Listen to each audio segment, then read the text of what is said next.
A Luiz Barsi vem comprando a Taurus, inclusive nesse mês de agosto.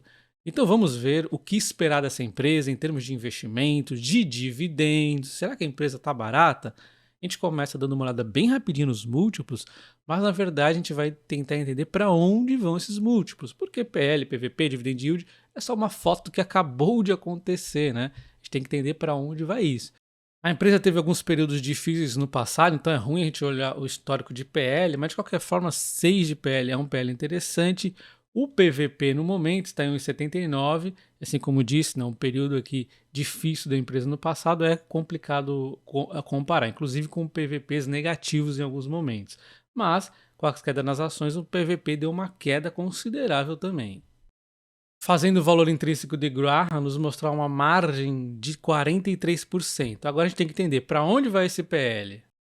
Em termos de dividendos, nós vimos que a empresa não pagava dividendos durante um bom tempo, a empresa melhorou o seu patamar, pagou ótimos dividendos, agora está em 9,56 anualizado. Aí tem que tomar cuidado que não é o ano exercício. A gente já vai entrar nesse ponto, mas então vamos falar um pouco mais da empresa para a gente não ficar aqui analisando números que por si só não dizem nada. Então já veremos um pouco mais da empresa, mas primeiro vamos dar uma olhada então no comunicado aqui que a Luiz Barsi fez lá no AGF+, olha só. Ela fala, né, que segue continuando comprando a Taurus, aí a última compra inclusive faz uns 10 dias mais ou menos aqui em agosto, né, pelo menos foi quando ela comunicou, e ela diz então o racional, que é o foco da empresa no mercado asiático e Oriente Médio, em licitações públicas e defesa nacional, um oceano azul de orçamento e demandas nessas regiões. Ela está falando aqui, ó, o foco da empresa está sendo o mercado asiático e Oriente Médio. Então vamos ver, será que é isso mesmo? Vamos dar uma olhada então o que está se passando aqui com a empresa, tá? Antes mesmo de olharmos o resultado da empresa, vamos ver então o volume de armas, né? O que está acontecendo aqui que a Taurus está sofrendo tanto. E aí a gente vê que existe aqui uma venda muito maior nos Estados Unidos, né? Então, embora ali a Luísa tenha falado da Ásia, ela está querendo dizer em crescimentos futuros. O presente, o principal fonte de receita da Taurus é os Estados Unidos, tá? E os Estados Unidos vem em declínio, a gente pode ver que vem caindo. Então ele teve aqui um ápice de vendas e vem nesse declínio. Só que agora, eu já expliquei em outros vídeos mais detalhes, mas o importante é a gente focar no agora, que a tendência é se estabilizar e já começa a acontecer esse tipo de estabilização em relação ao trimestre anterior, tá? Então a gente olha aqui o semestre, ó, será que esse aqui seria o novo normal ali, o 2019? A empresa até dá alguns indícios que sim, o normal é ali aquele período aproximadamente 2019 e nós estamos bem próximos, então já dá para a gente dizer que estamos em linha, alinhados ali com a realidade de vendas dos Estados Unidos, que é a principal receita, tá? Então, continuando vendo as outras receitas da empresa, além dos Estados Unidos, nós temos demais países, aí tem uma série de países que são pequenas vendas aqui e tá oscilando dentro do normal, tá? Ele teve aqui, se a gente for ver pro semestre, fica mais nítido, tá em linha ali com 2021, 22, tá mais ou menos em linha. Tá bom, né? Não tá ruim. Não tem grandes preocupações aqui. E aí a gente tem um olhar mais preocupado aí talvez com o Brasil, né, que é a segunda maior fonte de receita. A gente vê aqui, ó, 98 contra 362 no segundo trimestre de 2022, comparar esse 98 com agora, ó, é bastante representativo, né? Então, olha só como caiu isso, mas era esperado aí com o fim do governo Bolsonaro, o Lula entrando, né? Era ali, não tinha como fugir disso, né? Iria acontecer. Só que além disso, nós ainda temos uma perspectiva de melhor, do cenário assim, do pior já passou. Vamos entender então.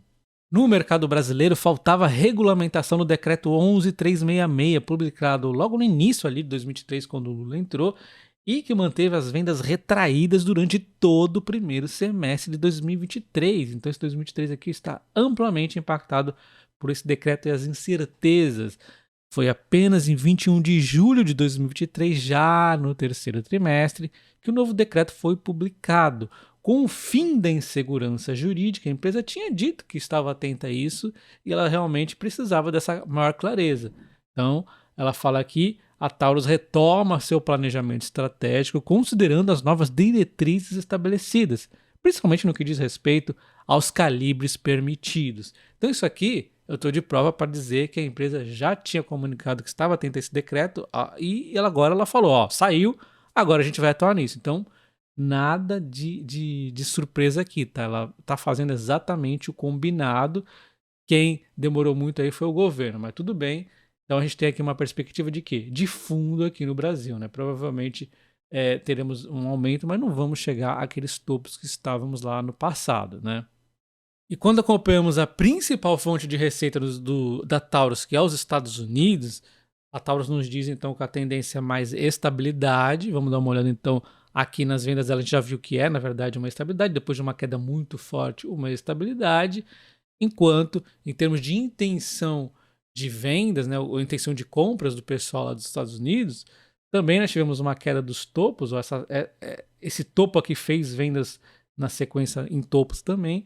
A gente viu uma queda acontecendo e agora meio que está numa estabilidade, dá uma montadinha aqui, uma quedinha, mas ó, tá meio que estável agora. Então, realmente talvez estejamos aqui num momento de equilíbrio nos Estados Unidos, que é a principal receita da Taurus, né? Saímos daquele topo de vendas aí, agora estamos estabilizando. A não ser que lá tenha uma recessão mais severa e talvez as coisas piorem um pouquinho. Na minha opinião, não vai ter. Em termos de venda de arma, que tem várias outras questões envolvidas, a própria empresa aqui mostra que ela acredita que vai manter em estabilidade, né? Então nós entendemos que a principal receita dos Estados Unidos no momento é perspectiva de estabilidade, a não ser que aconteça algum imprevisto no meio do caminho.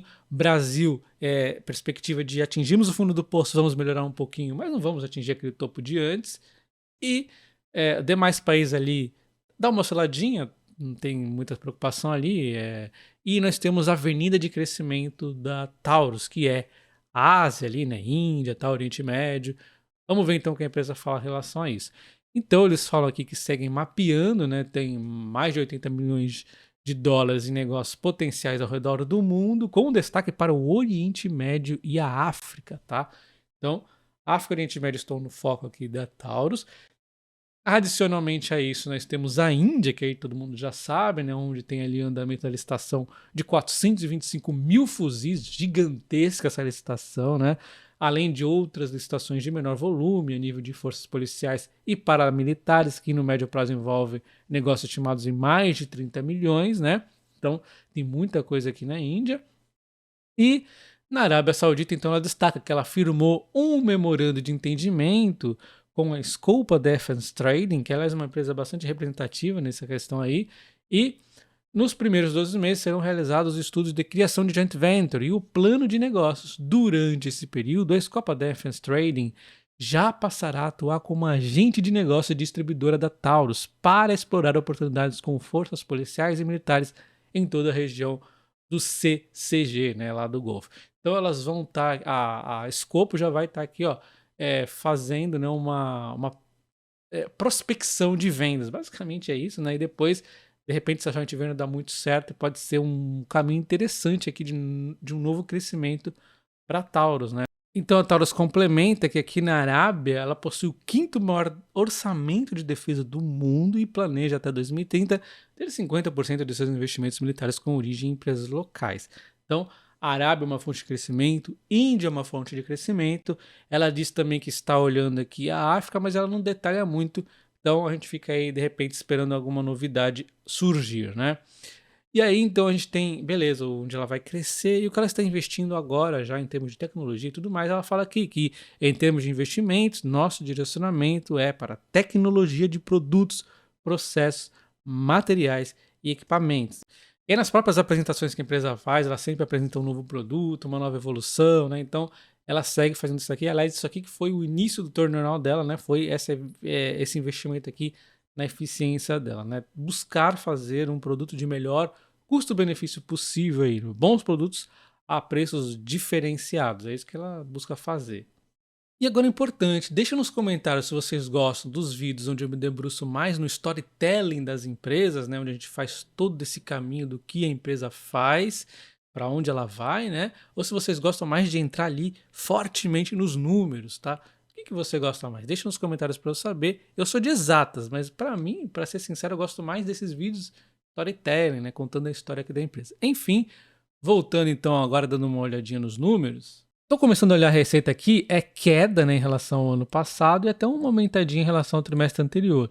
Isso mostra um pouco da foto que nós falamos, que os Estados Unidos, o mercado externo maior aqui, né, tende a buscar uma estabilidade daqui para frente, segundo a empresa, enquanto o mercado interno, a queda, a gente não vai recuperar esses números maravilhosos, mas também a gente tem que lembrar que nós já atingimos talvez o fundo do poço, então a perspectiva é que vai continuar tendo essa comparação ruim quando a gente for comparar com o ano passado, mas daqui a pouco vai normalizar, tá?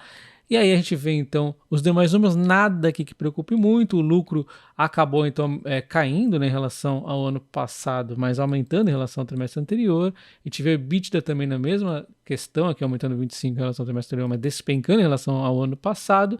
Uma dívida que deu uma aumentadinha, vamos entender então por quê, se a dívida está ruim ou não, mas o resultado financeiro por enquanto até ok aqui. E aí, se essa dívida continuar aumentando, talvez o resultado financeiro vai dar ruim, vamos ver. Como o resultado financeiro no momento está tranquilo, não vamos nem olhar muito, vamos já direto aqui na dívida, né? Então a gente vê que realmente o endividamento até que diminuiu, porém o caixa foi consumido, né? Então o endividamento líquido acabou aumentando um pouco aqui, né? Na verdade, consideravelmente, só que quando a gente olha em termos de valor para a empresa, não é muito a dívida por EBITDA dela, 0,49, está bem tranquilinho aqui ainda, né? Lembrando que o seu EBITDA também tem uma questão de ter uma quedinha em relação ao ano passado, então ainda vai diminuir um pouco esse EBITDA, mas ainda assim é uma dívida tranquila, né? Não é aquela dívida que no passado tanto atormentou ela. E dando uma olhada no histórico, podemos ver no passado a empresa sofrendo muito tempo, fez o turnaround, maravilhoso, chegou um momento épico dela aqui, né, topo, e agora vem caindo. E a gente vai esperar o que em relação aos próximos trimestres?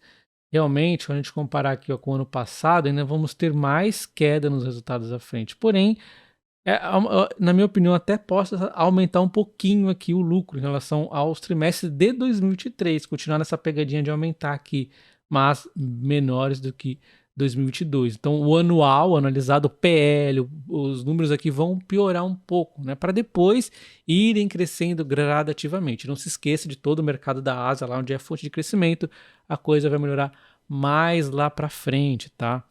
Em termos de dividendo, ela está com dividendo yield de 9,33, mas não é bem esse que a gente tem que pensar, tá? A empresa até está buscando em algum momento pagar trimestralmente os dividendos, mas no momento ela fica mais concentrada aí o dividendo em um período do ano, mês 4 aqui, né? Então, esse dividendo ainda é referente ao ano exercício do ano passado. Então, esse dividendo atual de 2023 em diante vai ser um pouquinho maior, mas ele vai crescendo ao longo do tempo junto com os resultados. Talvez seja um case de crescimento de dividendos a Taurus. Olha o dividendo que eu previ para a empresa no início do ano. Considere se tornar membro do canal R$ 7,99 para você ter acesso a essa planilha com todos os dividendos aqui de diversas empresas, tá? E aí o dividendo que eu previ para a Taurus lá no início do ano, para o ano exercício, que encerra lá no mês 4 do ano que vem, nós temos então o dividendo previsto por mim de R$ 4,49. Ou seja, se você for ver apenas o dividendo neste momento, não seria um bom case, mas lembre-se, é um case que vai crescer, olha só tudo que a gente está vendo. Então, é um case de um pouquinho de paciência, tá? Em termos de preço justo, o único preço que eu achei aqui foi da Leve, tem uma margem de 13%, mas já faz aqui alguns meses, talvez eles até aumentem esse preço justo aqui.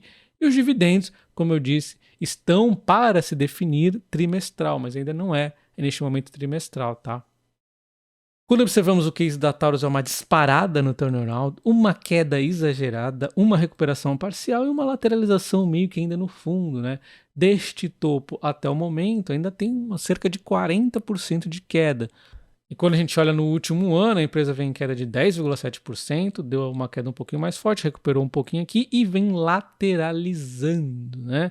E aí, este não é uma recomendação de compra de forma alguma, mas se tem um tipo de empresa que eu gosto de comprar, quando eu gosto do case, obviamente, são empresas que estão lateralizando no fundo, e é o que está acontecendo com a Taurus. Vocês viram, várias vezes eu comprar empresas que depois de uma queda vem lateralizando nos fundos, porque às vezes a faca caindo você fala, não tem sentido o mercado bater tanto nessa empresa, mas é o que o mercado faz, a gente até é um pouco mais cauteloso nesse momento. Agora, quando está lateralizando, na minha opinião, é o que eu mais gosto, é só fazer a leitura. O que você acha da empresa no curto prazo? Se você acha que vai desandar ainda mais algum fundamento, aí o mercado vai bater. É isso que o mercado está esperando. Será que vai desandar? Ele vai e bate mesmo.